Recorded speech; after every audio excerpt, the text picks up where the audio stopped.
खरसवां गोलीकांड 1 जनवरी 1948 को शहीद हुए तमाम शहीदों को श्रद्धांजलि अर्पित करते हैं और कहना यही चाहेंगे कि 1948 में ही गोलीकांड नहीं हुआ था झारखंड राज्य में। हमें लगता है कि वो गोलीकांड 2024 में भी होगा, बस थोड़ा सा पैटर्न बदला है। 48 में सामूहिक गोलीकांड हुआ था, 50,000 लोगों को गोलियां चलाई गई थी। आज कहीं 50 लोगों पे लाठियां बरसाई जाती है, कहीं 5 और मामला वही है। खरसवां गोलीकांड को अगर समझना चाहते हैं तो हमें उस समय की परिस्थितियों को समझना होगा। उस समय खरसवां के आदिवासी मूलवासी अपनी ज़मीन को उड़ीसा में मिलाने देने के पक्ष में नहीं थे, क्योंकि उनसे उनकी ज़मीनों और भाषा को कहीं ना कहीं छेड़छाड़ होता।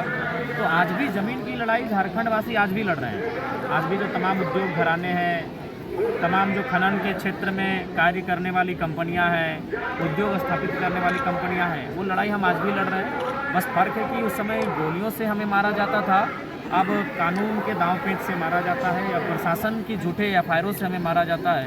परिस्थितियाँ आज भी वही है। अब आप कहेंगे कि आप उद्योग के खिलाफ़ हैं क्या? तो जी नहीं, उद्योग के खिलाफ़ कोई नहीं है। हमने जो कपड़ा पहना है वो उद्योग के कारण है, हमारे हाथ में जो मोबाइल है वो किसी न किसी कल कारखाना में तैयार हुआ है।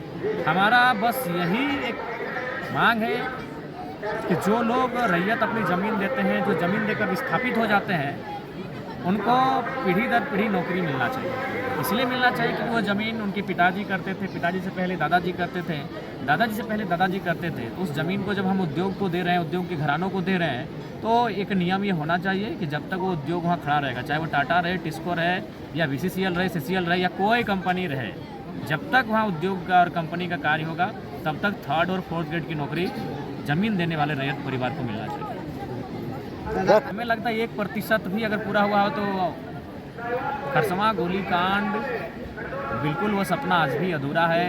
जिस उम्मीद के साथ झारखंड के लोगों ने शहादत दिया है, शहादत देने का ही मतलब था सुशासन की व्यवस्था। सुशासन की व्यवस्था मतलब हमारी अपनी पारंपरिक व्यवस्थाएं हैं, लेकिन आज विशेषकर कोल्हान में आप अक्सर देखते हैं जिस प्रकार की समस्याएं सामने आती हैं, जिस प्रकार से दमन किया जाता है, तो सुशासन व्यवस्था आज भी नहीं है। और जो लड़ाई थी वो सुशासन व्यवस्था की लड़ाई थी, वो लड़ाई हक अधिकार की थी। और हमें लगता है कि आज पुनः इस लड़ाई को आत्मसात करने की आवश्यकता है। पेशा कानून के बारे में बार बार बात होता है, अभी फिर से जो है ये बात उठ रहा है। पेशा कानून पर आप क्या पक्ष रखते हैं? बिल्कुल, पेशा कानून ही मजबूत करेगा जो आदिवासियत परंपरा है, जो आदिवासियत रीति रिवाज है। पेशा कानून का जितना कड़ाई से, जितना मजबूती से अनुपालन होगा, उतनी ही आदिवासियत का संरक्षण होगा। और नहीं तो आज देख सकते हैं, रांची एक समय आदिवासियों की CNT ज़मीन हुआ करती थी, आज वहाँ आदिवासी नग्न हो गए।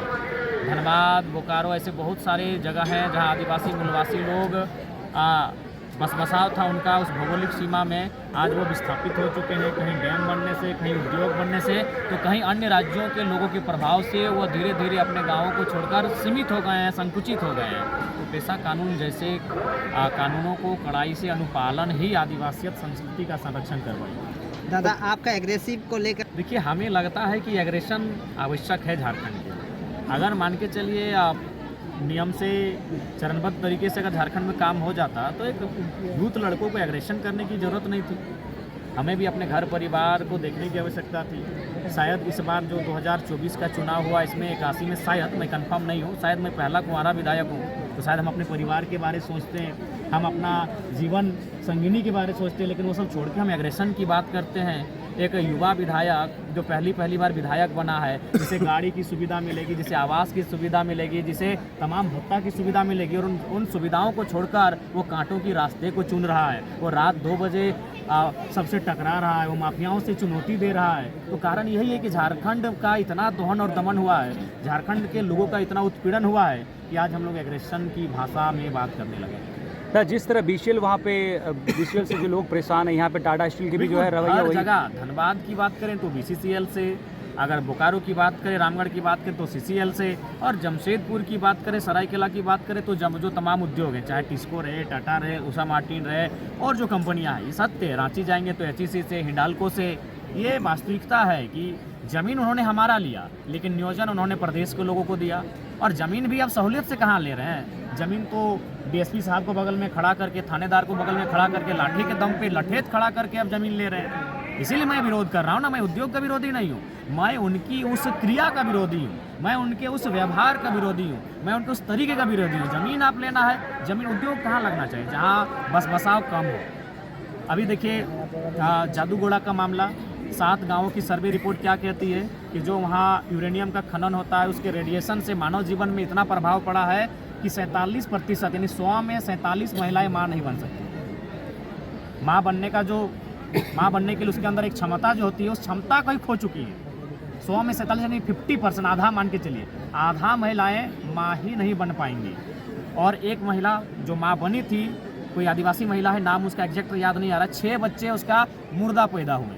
तो मेरा कहना है कि उद्योग कहाँ लगे, उद्योग वहाँ लगे जहाँ मानव जीवन प्रभावित ना हो, जहाँ पर्यावरण प्रभावित ना हो, जहाँ वन्य जीव प्रभावित ना हो। उद्योग किसी लगाए ना, किसी बंजर भूमि में लगाइए।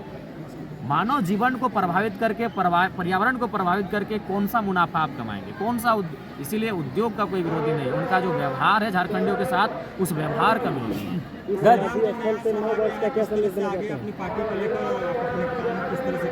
देखिए, हम लोग नितांत अपने कर्मों पे फोकस करेंगे। अगर हमारा कर्म सार्थक रहेगा तो लोग जुड़ेंगे।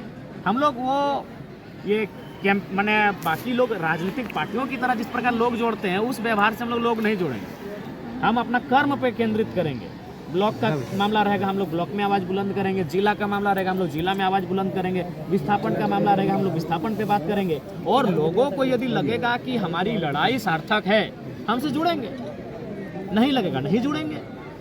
जिस तरह गुजरात मॉडल के दम पर पीएम नरेंद्र मोदी जी पीएम बने, क्या डुमरी मॉडल वो देखने को मिलेगा 5 साल का? क्या आप लोग का फोरकास्ट है? डुमरी मॉडल बिल्कुल देखने को मिलेगा और उसके लिए हम लोग बहुत सारी योजनाओं को बेहतर सिस्टमेटिक तरीके से लाने के लिए चरणबद्ध हैं। और बिल्कुल डुमरी मॉडल को हम लोग आने वाले 5 सालों में झारखंड में एक एग्जाम्पल के तौर पे प्रस्तुत करेंगे। जयराम जी, डेट बदल जा रहा है, खेलेगा इसको लेकर नया साल में कुछ संदेश देंगे छात्रों को लेकर, कुछ करिएगा? देखिए, हम तो स्पष्ट कहेंगे, राज्य सरकार को आपके माध्यम से संदेश देंगे कि जब तक खतियान के आधार पे स्थानीय नीति, स्थानीयता के आधार पे नियोजन नीति और पिछड़ों के आरक्षण में संशोधन, जब तक इन विषयों को इम्प्लीमेंट नहीं करती है और अगर कोई नियोजन लेती है तो उसमें क्या होगा कि झारखंडियों के साथ सरासर अन्याय होगा। तो इसलिए राज्य सरकार को हम आपके माध्यम से खरसवां की इस पावन धरती से, खरसवां की इस ऐतिहासिक धरती से संदेश देंगे, बिना स्थानीयता के कोई भी नियोजन ना लें। अगर बिना स्थानीयता के आप नियोजन लेंगे तो वहाँ झारखंड के लोग कम और गैर झारखंड के लोग ज़्यादा भरे हुए दिखेंगे। पैसे के लोभ से जिस तरह इस बार सत्ता बना, 2100 रुपया गोगो की बात हुई, मैया सम्मान की बात हुई और कहीं ना कहीं ये कन्वर्ट भी हुआ वोटों में, तो ये 5 साल में क्या देखते हैं कि लोग वही 2500 या 3000 में सीमित रह जाएंगे या फिर अपने इच्छाएं को? देखिए, अब वास्तविकता यही है। एक हिटलर ने एक उदाहरण दिया था एक मुर्गे का, उस मुर्गे के सारे पंखों को नोचकर उसे टकला कर दिया था और फिर मुर्गे को कुछ दूरी पे रख दिया और 2, 4, 3, 4 दाना देने लगा। वो मुर्गा स्वतः उसके चरणों में आके बैठ गया। तो हिटलर ने संसद में फिर कहा कि जनता का इसी तरह हस्र बना के रखना चाहिए, उन्हें पूरे 5 साल मुद्दों से भटका के रखना चाहिए और अंतिम समय कुछ दाने उन्हें चुगाना चाहिए। तो वही हाल होता है, क्योंकि झारखंड की जनता को इतना निचोड़ा गया है कि उन्हें जिंदा रहना ही विकास समझ में आता है। देखिए, मैं पुनः कहूँगा, मैया सम्मान, अगर नारी सम्मान की बात है तो अच्छी बात है। मैं आज फिर तर्क दूंगा, 45 से 50 वर्ष की जो महिलाएं हैं उससे ऊपर जो है उनको आप ये सम्मान दें। लेकिन अगर आप 18-20 साल की बालिकाओं को ये सम्मान देते हैं तो उस मेहनत के साथ 2000 रुपये जो कमा रहे हैं उनको एक धक्का लगेगा। आप किसी को फ्री में अगर 2000-2500 रुपये देते हैं और जो लोग अपना हाड़तोड़ मेहनत के साथ जो युवा 2000-2500 रुपये दिन महीना का कमा पाते हैं, उनकी मानसिकता को डैमेज करेंगे।